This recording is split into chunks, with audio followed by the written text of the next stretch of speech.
Yannick Awempereur gagne dans un joli style sur 2200 mètres. Comment expliquez-vous cette transformation du cheval pourtant décevant dans le Méden? Ben, euh, Comme je l'ai dit à mon interview après la course, le cheval donnait à l'entraînement l'impression qu'il était très nerveux avec un équipement. Akshay Balou là, a trouvé qu'on devrait essayer sans.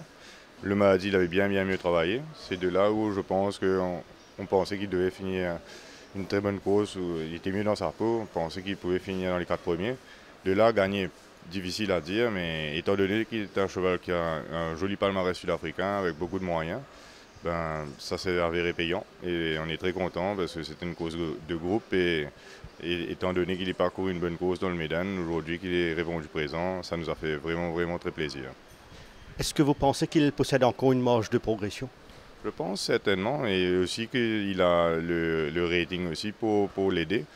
Et il a 65 maintenant par rapport aux chevaux qui ont 80 et plus dans certaines écuries qui quand même sont les chevaux les plus en vue dans les courses pour terminer la saison, comme la Coupe des Présidents et NAD en particulier. Ben, c'est une course quand même qu'on tentera grandement notre chance pour essayer de remporter encore une course classique. Sinon, Purple Tractor vous donne raison avec une victoire cette fois-ci sur plus court. Comment est venue la décision de l'aligner sur 990 mètres cette fois-ci? En fait, c'est un cheval qu'on a essayé de rallonger justement parce qu'il manquait de distance. Il a toujours montré qu'il était un cheval qui était plus porté sur le 1000 mètres que 1400 mètres. Mais étant donné qu'on visait aussi la Duchesse avec lui, on a toujours essayé de travailler sa résistance. Et je savais que la vitesse pure, il l'avait. Et c'est pour ça qu'on l'a aligné dans cette course-là et ça nous a donné raison. Et comment qualifiez-vous la troisième place de Hit Him Again Chuck? Pour moi, c'est un cheval qui est encore jeune, qui faisait sa deuxième sortie, qui pour moi n'est peut-être pas un front-runner non plus. Et 14 sur 50 aussi, ça peut éventuellement être une distance un petit peu longue pour lui. Je pense que c'est un cheval qui devrait se défendre très bien dans cette catégorie et devrait gagner une course d'ici la fin de l'année. Et sinon, Glorious Goodwood effectue un retour assez encourageant derrière Heart of Darkness. Pourquoi, comment expliquez-vous l'absence de ce cheval en compétition? Comme vous l'avez vu, et aussi samedi, il a encore saigné une nouvelle fois. C'est un cheval très délicat et c'est pour ça qu'on a préféré prendre un peu plus de temps avec lui. Et malgré les traitements et le spell, il a encore une fois saigné, ce qui est un peu embêtant pour ce genre de cheval et aussi pour le climat, étant donné qu'on rentre en été. C'est jamais moins bon pour les bleeders à la fin de l'année. Sinon, comment s'est passée la récupération de Al Mariachi, Yannick? Le mariachi, ben, il a couru un 1000 mètres, ce qui n'est pas vraiment une course pour puiser dans ses réserves. Et si on l'avait pas couru, il aurait eu une longue absence jusqu'à cette course de samedi. Donc c'est pour ça, pour le maintenir, parce que c'est un cheval qui a besoin de travailler, qui a besoin de se donner pour garder la forme. Et pour l'instant, j'ai rien à dire. Il est très bien. Il a fait une très bonne dernière sortie pour moi et il devrait être là samedi.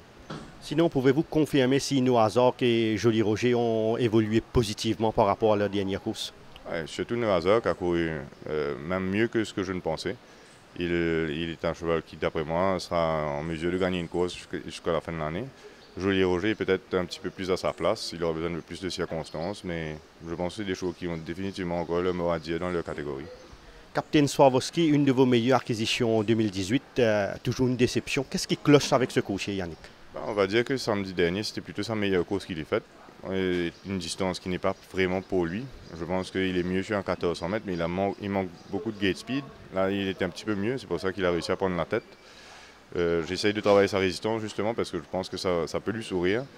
Et la classe est quand même encore un peu forte pour lui. S'il arrivait à tomber en 61, ça aurait été beaucoup plus facile pour lui. Mais c'est un peu le problème quand on a un cheval qui a gagné cette course en Afrique du Sud qui a 70 ici. Et s'il n'est pas totalement sain, c'est difficile de retrouver la catégorie où il arrivera à évoluer correctement.